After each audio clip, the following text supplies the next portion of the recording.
Welcome back to What I Saw This Month, 2020 Catch-Up Part 4. Let's get started. Soul is the newest outing by Disney and Pixar. When a man suddenly comes face to face with death, he tries to find a way to get back to the living world, so he can finally play in his first big jazz performance, meeting a soul who decides to help him find his way back to Earth. Directed by Pixar veteran Pete Docter, who also wrote the movie with the help of Mike Jones and Kent Powers, starring Jamie Foxx as Joe and Tina Fey as Soul 22. There have been some mixed responses to this movie, from what I've heard at least. Some saying it's too complex for kids to understand and not really exciting enough. Personally, I really love this one. I can understand where the complaints of it going over children's heads and being laid back, but why is that a bad thing?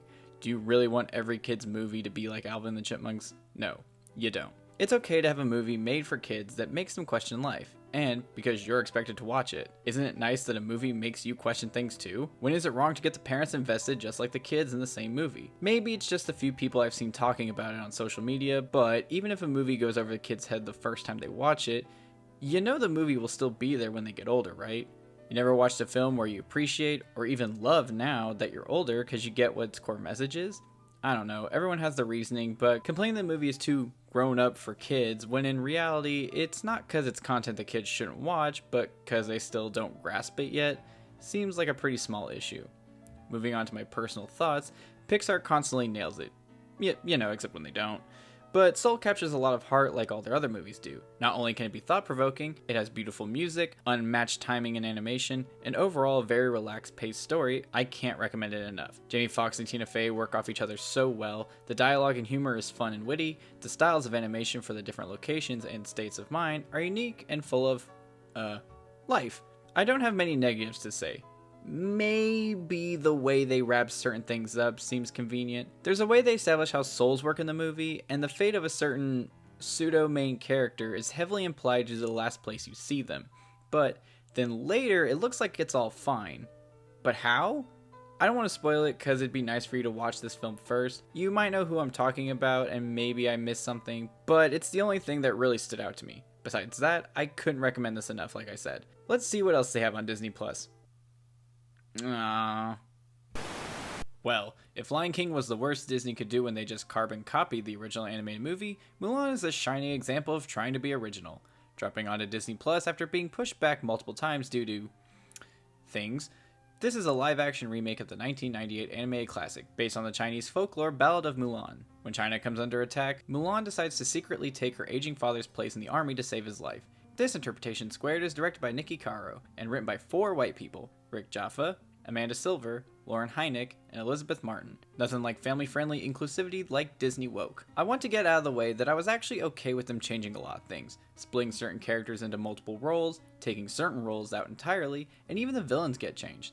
The problem with this is, everything is done bad.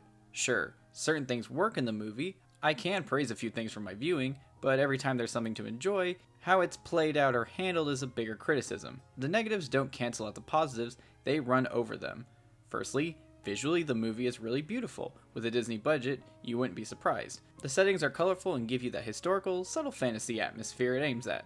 The issue? The movie is edited to shit. If you want to do cool stabilized camera movement, that's neat. I watched Upgrade too, it's awesome. But when those shots last barely a second and the action is chopped up like a Transformers fight scene, how can I appreciate your set pieces and choreography? I thought by the trailer we were gonna get a modern wire fu-esque action film, but when Kung Fu Hustle does it better, you may have missed your mark on using the epic setting you were given. Also, for a movie that's 20 minutes longer than the original, I honestly couldn't say what they added that felt worth it. There's 2 villains, but they feel so underused and just show up when the plot needs to move forward, not any natural progression. The kind of dull cartoon villain seems more interesting, and one of these villains is a goddamn witch with magic, cheap, animorph powers. How? Speaking of the plot, this movie is similar to watching Rise of Skywalker. You're given 3 hours worth of information and story in half that time. Nothing sticks, characters range from stale development to background noise. I am happy Jimmy Wong got a paycheck though, go Jimmy. And we can't forget the dragon in, or in this case, out of the room. I'm okay with no Mushu. He definitely wouldn't fit in this context, but what they replace him with is just... Look, if you want visual metaphors, go for it. Movies are perfect for it, but you can't use it 7 times and expect me not to laugh like they're not a Navi a la Ocarina of Time. It's also hard to sell me on the legendary story when only like 3 actors seem to be trying, and none of them is the main actress. I'm glad I didn't spend $30 for this, and I'm sorry for anyone who did. I'm sure plenty enjoyed this movie. It has some things to offer, but when your editing looks like they took 10 takes of each scene and couldn't decide which shot they liked and they said, fuck it, all of them, it's gonna annoy me pretty quick. I think a really good example of why one works and one doesn't is Mulan Running Away from Home. Watch these back to back and tell me which one feels like an action-filled, dramatic, coming-of-age story is about to unfold. Strangely, even when the movie tries to take a breath and show and not rapidly tell, it's parts of the movie that need a little life and excitement. It's not interesting with its subtlety and lousy when trying to actually get you going. Don't be surprised if you see this in my worst of list later this year. When a house robbery goes extreme, then horribly wrong, there may be more to this elderly couple than it first appears. Directed by Julius Berg, who wrote the film with Matthew Gompel and Jeff Cox. This is apparently based on a French comic book. Une nuit de pleine lune. I've never read nor knew of its existence until researching the movie after watching it, so I don't have anything to go off on except my own viewing experience. So, what would that be? It's actually better than I expected. From the trailer itself, I wasn't expecting much. You have a generic PG-13 styled horror movie, even the title and credits have that scary January movie vibe. Janu-scary? So yeah, just by marketing, I didn't expect much, but I got some. What do I mean by that? The first act had a very don't breathe mimicking feel, but it was able to shed that and be more of its own thing as time went on. I was also impressed by how the movie took some decent time building its suspense and characters early on. They get into the house very quickly, but the situation takes a minute to turn for the worse. They also establish certain character situations that make certain dumb decisions seem a little more plausible, at least for a movie like this. Do I still think they're dumb? Of course.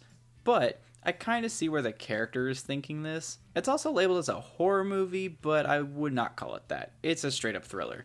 And the thrills for the most part are well strung out and built up. The direction also needs some credit. The camera work and pacing is competent, and this Julius Berg clearly had an idea of how they were going to convey the story. Some editing tricks, however, get a mixed response from me. The last portion of the movie is shown in a noticeably different aspect ratio. At first, the way it's introduced, it seems like it's gonna be a perspective kind of tool. It does give you that sense of uncomfortable and discombobulating feel when it starts, but as it goes on, that's just how the movie looks for the rest of the runtime. I don't hate the idea. Other movies have done it with plenty of mixed degrees of effectiveness. It Comes the Night did that by making the screen get squeezed more and more as the tensions rose in the final confrontation.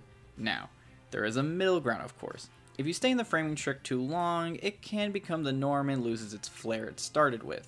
If you jump back and forth too much, it looks like The Dark Knight Rises. Moving on from that, I'm also not a huge fan of the ending. Maybe it's done better in the comic, but it just seemed overdone and too drawn out. I don't want to spoil anything, and really, I wasn't fully expecting it to go the way it did. They dropped huge wings to the audience that went over my head purely because there was a piece of information I think I misunderstood. Basically, I thought someone's status was referred to in a way that it wasn't, which basically threw me off. So when the ending happens, you're like, well, duh, they only brought it up like 4 times, but my dumbass was like, oh, huh, I guess they never did specify that, did they? Whoopsie. So the owners, what do I think? It's got more ambition than I expected, and it might be a fine 90-minute killer if you got a late night craving. Not for everyone, but I don't regret watching it. But I might not watch it anytime soon either.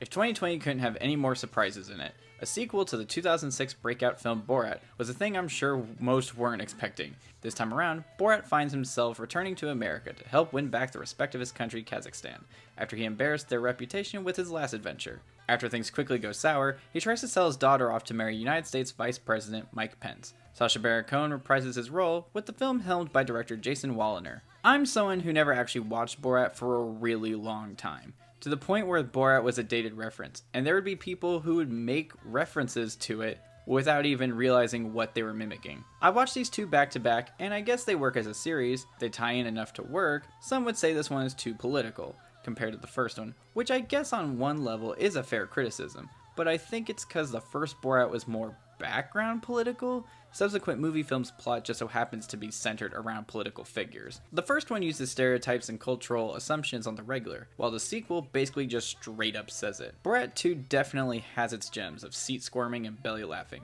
however not really as quotable as its predecessor. Even if I can't name as many zingers as the first one, there's plenty of great humor to be found. A few criticisms I have with the movie is that even though it's shorter than the first movie, the plot can feel like it kind of drags toward the middle. There's definitely more drama entangled in it, so you have more personal straight up movie scenes to tie it all together.